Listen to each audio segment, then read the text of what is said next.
네, 옆 사람과 인사하시겠습니다. 반갑습니다. 축복합니다. 사랑합니다.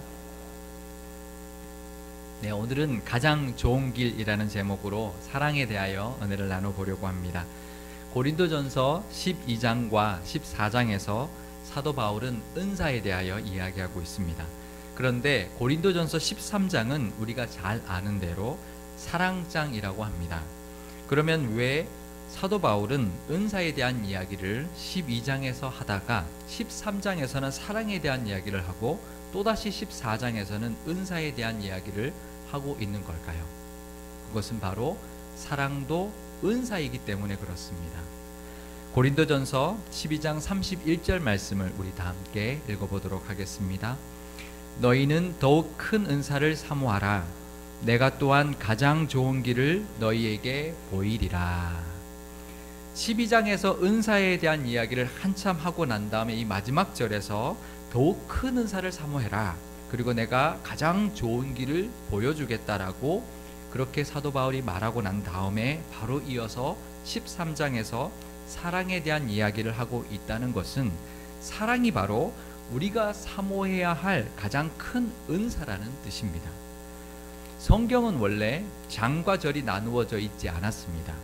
나중에 편의를 위해서 장과 절을 나눈 것이죠. 그렇지 않겠습니까? 사도 바울이 고린도 교회 편지를 쓰는데 1장 1절, 2절 이렇게 편지를 쓰지 않았겠죠. 다른 모든 성경도 마찬가지입니다. 성경의 모든 책들은 마태복음이면 마태복음 한 권으로, 또 고린도전서면 고린도전서 한 권으로 되어 있지 장과 절이 처음에는 나누어져 있지 않았습니다. 그러니까 고린도전서 12장 31절과 고린도전서 13장 1절은 서로 이어지는 문장이라고 봐야 합니다. 그래서 더욱 큰 은사는 결국 사랑이라는 말이 되는 것이고 사도 바울이 보여주고 싶었던 가장 좋은 길이 바로 사랑이라는 말이 되는 것입니다. 사랑은 방언의 은사보다도 더 큰 은사이고요. 예언의 은사보다도 더 큰 은사이고 산을 옮길 만한 믿음의 은사보다도 크고요. 구제의 은사보다도 더 큰 은사가 바로 사랑입니다. 오늘 사도 바울이 초청하고 있는 가장 좋은 길, 그 사랑에 대하여 은혜를 나누어 보려고 합니다. 사랑이라고 하면 헬라어에서 말하는 네 가지의 그 사랑에 대하여 생각할 수 있습니다. 헬라어에는 사랑이라는 단어가 네 개가 있는데요. 제가 준비해 왔습니다. 첫 번째 사랑은 아가페 사랑이죠. 하나님의 사랑입니다. 무조건적이고 희생적인 사랑을 의미하고요. 두 번째 사랑은 스토르게 사랑이라고 부모의 사랑, 어머님의 사랑, 또 가족 간의 사랑을 의미합니다. 세 번째 사랑은 필로스의 사랑입니다. 친구 간의 우정의 사랑, 또 스승과 제자 간의 사랑을 의미하고 네 번째는 에로스의 사랑입니다. 이성 간의 사랑이죠. 이성 간의 본능적이고 또 육체적인 뜨거운 사랑을 말하는 것입니다. 요한복음 21장에 보면 우리가 잘 아는 성경 속의 한 장면이 나옵니다. 그것은 부활하신 예수님께서 디베라 바닷가에 있는 제자들에게 찾아가서 베드로와 나눈 대화의 장면인데요. 요한복음 21장 15절에서 17절의 말씀을 제가 읽어드리겠습니다. 그들이 조반 먹은 후에 예수께서 시몬 베드로에게 이르시되 요한의 아들 시몬아 내가 이 사람들보다 나를 더 사랑하느냐 하시니 이르되 주님 그러하나이다. 내가 주님을 사랑하는 줄 주님께서 아시나이다. 이르시되 내 어린 양을 먹이라 하시고 또 두 번째 이르시되 요한의 아들 시몬아 내가 나를 사랑하느냐 하시니 이르되 주님 그러하나이다. 내가 주님을 사랑하는 줄 주님께서 아시나이다. 이르시되 내 양을 치라 하시고 세 번째 이르시되 요한의 아들 시몬아 내가 나를 사랑하느냐 하시니 주께서 세 번째 내가 나를 사랑하느냐 하심으로 베드로가 근심하여 이르되 주님 모든 것을 아시오매 내가 주님을 사랑하는 줄을 주님께서 아시나이다. 예수께서 이르시되 내 양을 먹이라. 아멘. 요한복음은 헬라어로 쓰여졌습니다. 이때 사용된 여기에 이 15절에서 17절까지 사랑이라는 단어가 많이 나오는데요. 여기에 사용된 사랑이라는 그 헬라어 단어는 모두 같은 단어가 아닙니다. 예수님께서 첫 번째와 두 번째로 물으셨을 때에 요한의 아들 시몬아 내가 나를 사랑하느냐라고 하는 그 질문의 사랑은 아가페의 사랑입니다. 그래서 원어를 보면 시몬 요한누 아가파스메라고 물어보고 있습니다. 내가 나를 아가페 사랑으로 사랑하느냐라고 물었다는 것이죠. 그러면 베드로가 네, 제가 주님을 아가페 사랑으로 사랑합니다라고 대답했다면 원어로 아가포스세라고 대답을 해야 되는데요. 그 성경에 보면 원어 성경을 보면 필로세라고 되어 있다는 것입니다. 저는 주님을 필로세의 사랑으로 사랑합니다. 스승으로 존경하고 사랑합니다. 라고 대답했다는 것이죠. 그러자 예수님께서 세 번째로 질문하셨을 때는 그러면 필로스의 사랑, 스승을 존경하는 사랑으로 나를 사랑하느냐? 그런 의미로 필레이스메라고 물었습니다. 그랬더니 베드로가 또다시 필로세라고 네, 주님을 필로스의 사랑으로 사랑합니다. 라고 대답했다고 요한복음은 기록해주고 있습니다. 참 재밌는 질문이고 답변이죠. 그런데 문제는 요한복음이 헬라어로 쓰여지긴 했지만 예수님 당시에 이스라엘 사람들이 사용했던 언어가 헬라어가 아니었다는 것입니다. 그 당시 사람들은 아람어를 통용어로 사용하고 있었습니다. 이스라엘 백성들이 바벨론으로 끌려가서 포로 생활을 하는 동안 자기 나라 그 히브리어를 잃어버렸습니다. 그래서 바벨론의 언어였던 아람어를 사용하게 되었고요. 포로에서 돌아오고 난 뒤에도 또 예수님 당시까지 그 이스라엘 사람들은 아람어를 사용하고 있었습니다. 그래서 이 장면에서 예수님이 베드로에게 하신 말씀의 언어는 헬라어가 아니라 아람어였다는 것이죠. 그러니까 요한이 그 장면을 기록할 때 예수님이 말씀하신 그 아람어를 헬라어로 번역해서 기록했던 것이죠. 그래서 실제로 예수님이 베드로에게 아가페 사랑으로 나를 사랑하느냐, 또 필로스의 사랑으로 나를 사랑하느냐 라고 질문한 것이 아니었다는 것입니다. 그것은 요한의 해석이고 요한의 문학적인 표현일 뿐이었습니다. 이처럼 사랑을 헬라의 사상으로 구분해서 해석하는 것에는 문제가 있을 수 있습니다. 요한도 그래서 그 성경의 요한복음서의 사랑을 구분하는 의도로 그 장면을 묘사한 것은 아니었을 것이라고 많은 학자들은 보고 있습니다. 왜 그럴까요? 그것은 사랑의 본질이 다르지 않기 때문입니다. 그 대상이 사랑의 대상이 이성이냐, 자식이냐, 친구냐, 스승이냐, 아니면 그 사랑이 하나님을 향한 사랑이냐에 따라서 다르게 표현될 뿐이지 사랑의 본질은 하나이기 때문입니다. 또 우리가 사랑하면 빼놓을 수 없는 것이 바로 연인의 사랑이죠. 연인의 사랑은 국경을 초월합니다. 또 나이를 뛰어넘고요, 종교도 초월하고 신분도 뛰어넘습니다. 그런데 요즘 연구 결과를 보면은 연인들의 그 사랑의 감정은 호르몬의 영향을 받는다는 것입니다. 그것이 밝혀지고 있는데요. 우리가 마치 큐피드의 화살을 맞은 것 같이 첫눈에 반한 것, 그렇게 결혼하셨죠? 그 첫눈에 반한 것 같은 그것은 무엇이냐면 우리 뇌가 어떤 사람을 보고 어떤 사랑의 감정을 느끼면 그 사랑의 호르몬이 분비되는데 100만 분의 1초밖에 걸리지 않는다는 거예요. 우리가 어떤 감정이 어떤 호감을 가지면서 그 순간 호르몬이 나오는데요. 첫 번째 나오는 호르몬이 도파민이라는 호르몬이 나옵니다. 그것은 그 사람의 얼굴만 봐도 마치 세 끼의 밥을 다 먹은 것 같이 풍족한 행복감을 주는 그런 호르몬입니다. 그리고 도파민이 분비되고 나면 페닐에치라민과 옥시토신이라는 호르몬이 나오는데요.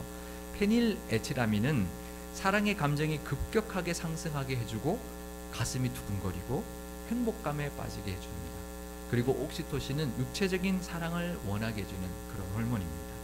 그 호르몬들이 나오고 나면 우리가 잘 아는 엔돌핀이라는 호르몬이 분비되는데요. 그러면 마음이 편안해지고 마치 마약을 먹은 것처럼 사랑의 기쁨이 온 마음과 온 몸에 충만한 상태를 경험하게 해준다는 것입니다. 이 강렬한 사랑의 감정은 다 호르몬 때문이라는 거예요. 그러면 그 호르몬의 효과가 얼마나 갈까요? 길어도 30개월밖에 가지 않는답니다. 그래서 시간이 지나면 마치 사랑이 식은 것처럼 보인다는 것이죠. 하지만 그렇지 않습니다. 그 사랑의 호르몬은 하나님께서 우리에게 주신 선물입니다. 남녀가 만나서 서로 사랑하게 하는 마중물 같은 것이죠.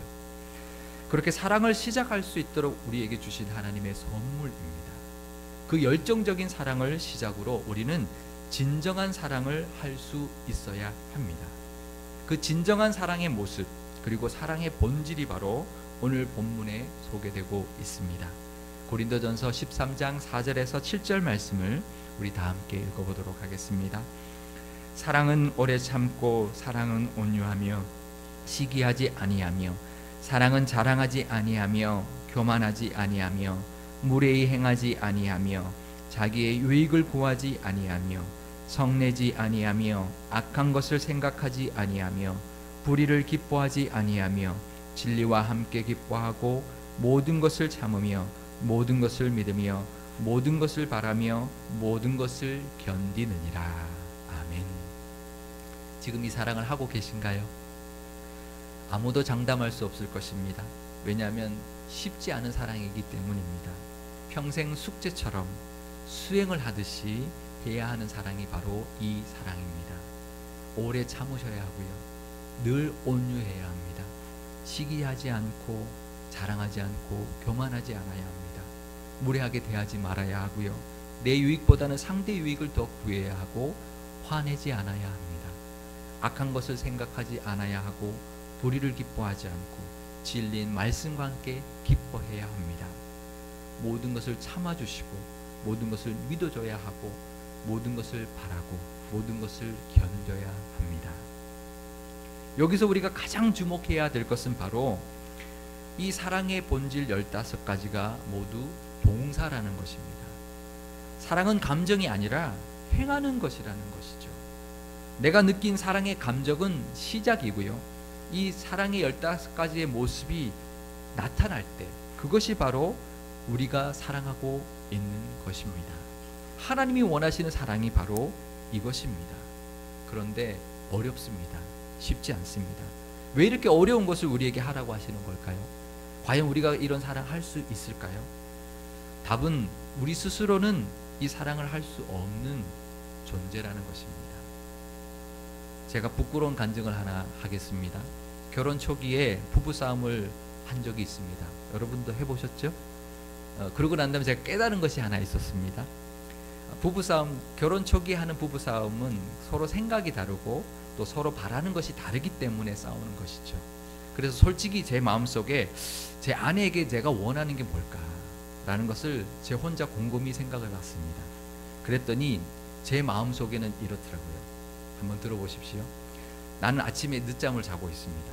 그럼 아내는 일찍 일어나서 예쁘게 화장을 하고 예쁜 옷을 입고 앞치마도 예쁜 걸 입고 아침 식사를 잘 준비해서 차려놓습니다. 그리고는 저를 깨우러 오죠. 여보, 아침 드세요. 이렇게 저를 깨웁니다.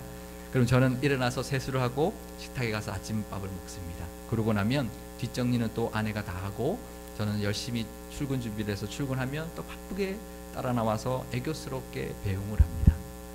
그리고 퇴근하고 집에 오면 맛있는 저녁 식사가 이쁘게 이미 차려져 있고 어서 씻고 와서 저녁 먹으라는 그 다정하게 말하는 아내의 말을 듣고 식탁에 와서 맛있게 저녁을 먹습니다.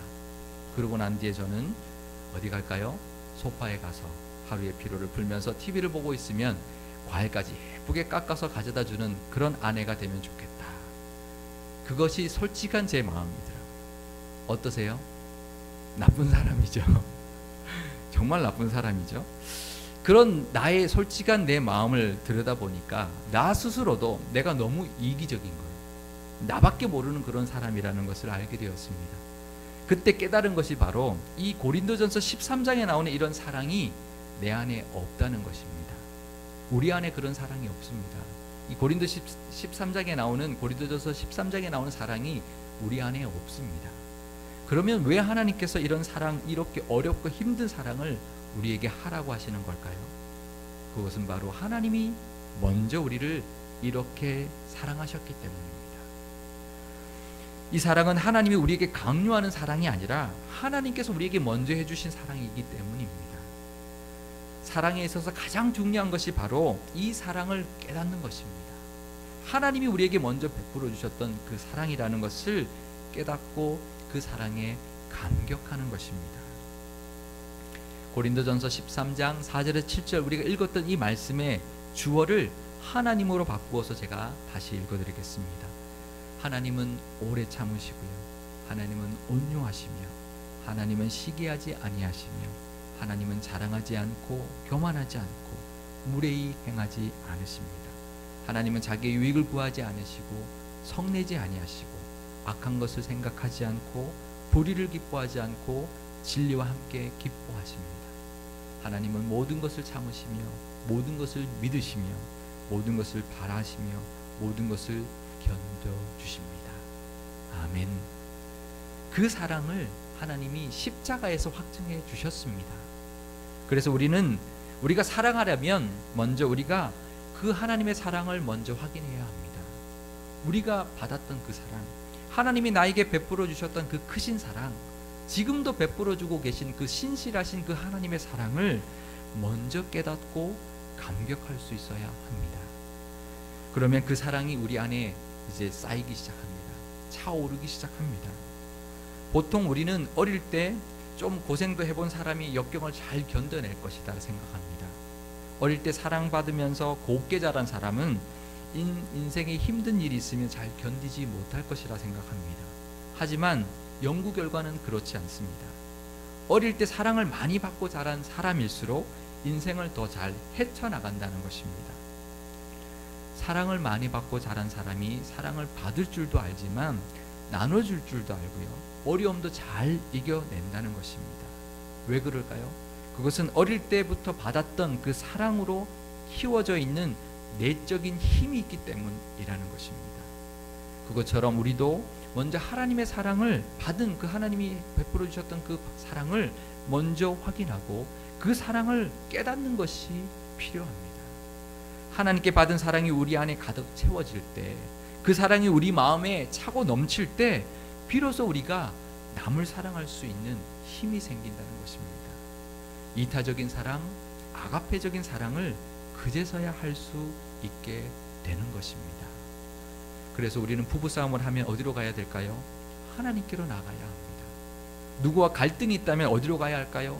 하나님께 나아가 무릎을 꿇어야 합니다. 그렇게 하나님께 나아가 사랑으로 다시 체험을 받아야 비로소 그 갈등을 뛰어넘는 사랑을 할 수 있게 된다는 것입니다. 하나님께 먼저 나아가실 수 있기를 바랍니다. 하나님의 사랑을 먼저 우리 안에 가득 채우실 수 있기를 바랍니다. 그래서 사랑을 하나님께 받아야 하는 은사라고 말하고 있는 것입니다. 사랑은 또 은사이기도 하지만 우리가 맺어야 할 성령의 열매라고 말하고 있습니다. 갈라디아서 5장 22절에서 23절 말씀을 우리 함께 읽어보겠습니다. 오직 성령의 열매는 사랑과 희락과 화평과 오래 참음과 자비와 양성과 충성과 온유와 절제니 이 같은 것을 금지할 법이 없느니라. 아멘. 성령의 열매 중에서 제일 먼저 뭐가 나오나요? 사랑이 나옵니다. 신앙의 성숙함을 이루기 위해서는 우리가 성령의 열매를 맺으며 살아야 하는데요.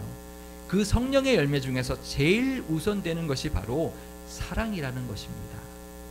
그래서 사랑은 하나님께 선물로 받기 위해서 가장 사모해야 하는 최고의 은사이기도 하지만 우리가 살면서 제일 먼저 맺어야 하는 성령의 열매이기도 합니다.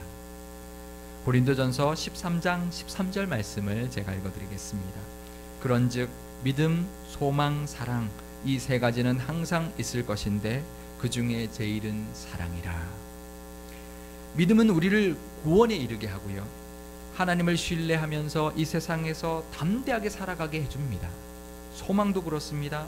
소망은 이 세상에서 하나님의 은혜를 기대하게 해주고요. 천국과 하늘의 상급을 바라볼 수 있게 해줍니다. 하지만 하나님 앞에 갔을 때에 믿음이 좋았다고 사랑보다 더 칭찬받는 것이 아닙니다.